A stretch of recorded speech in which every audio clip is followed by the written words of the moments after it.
தேன் போன்ற சுவையில் மத்தி மீன் குழம்பு செய்வது எப்படி அப்படின்னு வாங்க பார்க்கலாம். மத்தி மீன் வந்து 2 கிலோங்க. இதில் பாதி நல்லா க்ளீன் பண்ணி வச்சுருக்கிறேன்.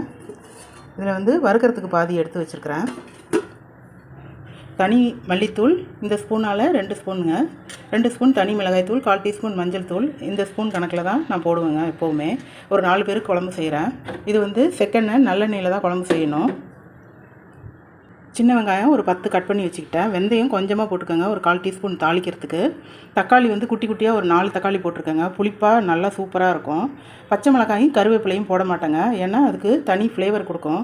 அதனால் போட மாட்டேன். அதை புளி கமலா ஆரஞ்சு இருக்குது பார்த்தீங்களா, இவ்வளோ பெருசு, அந்த சைஸில் வெந்நீரில் ஊற போட்டு புளியிலேயே இந்த அளவு உப்பு போட்டுறணுங்க. அதுக்கு வந்து புளியோட உப்பு போட்டால் தான் புளிப்பு காரம் எல்லாம் ஒன்றா சேர்ந்துருக்கும். அப்புறம் குழம்புல போட்டிங்கன்னா அது புளிப்பு மட்டும் தனியாக தெரியுங்க. அதனால் புளி ஊற போடையிலேயே வெந்நீரை கொதிக்க விட்டு ஒரு ஆரஞ்சு சைஸில் புளியை ஊற போட்டுருங்க. நல்லெண்ணெய் ஊற்றிங்க. வெந்தயம் தாளித்து வெங்காயம் தக்காளியை நல்லா ஃப்ரை பண்ணிக்கிட்டேன். இப்போ குழம்பு பொடியை இதில் போட்டு ஒரு செகண்ட் ஃப்ரை பண்ணிக்கலாம்.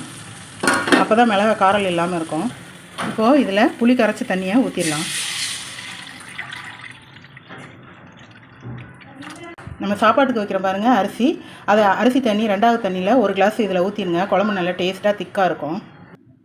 இந்த குழம்பை மூடி வச்சு ஒரு 10 நிமிஷம் கொதி வர ஆரம்பித்து ஒரு 10 நிமிஷம் மிளகா காரல் போகிற வரைக்கும் வெயிட் பண்ணணுங்க. குழம்பை மூடி வச்சாச்சு, ஒரு 10 நிமிஷம் கொதி வரட்டும். குழம்பு நல்லா ஒரு 15 நிமிஷம் நல்லா கொதி வந்துருச்சுங்க. பாருங்கள், சின்ன ஜாரில் சின்ன தேங்காயில் ஒரு 1/2 மூடி போட்டு நல்லா அரைச்சி வச்சுருக்கேன். ஒரு 4 சின்ன வெங்காயம் இதில் கடைசியாக போட்டு நல்லா நைஸாக அரைச்சிக்கணுங்க. இப்போ நம்ம இதில் ஊற்றிக்கலாம். தேங்காய் ஊற்றி ஒரு 7 நிமிஷம் கொதி வந்துருச்சுங்க. நம்ம வந்து மத்தி மீன் போட்டுக்கலாம். மீன் போட்டு ஒரு 5 நிமிஷம் நல்லா தளன்னு கொதி வந்தோடனே இறக்கிற வேண்டியதாங்க. இந்த வீடியோ பிடிச்சிருந்தால் லைக் பண்ணுங்கள், ஷேர் பண்ணுங்கள், கமெண்ட் பண்ணுங்கள், சப்ஸ்கிரைப் பண்ணுங்கள். தேங்க்யூ.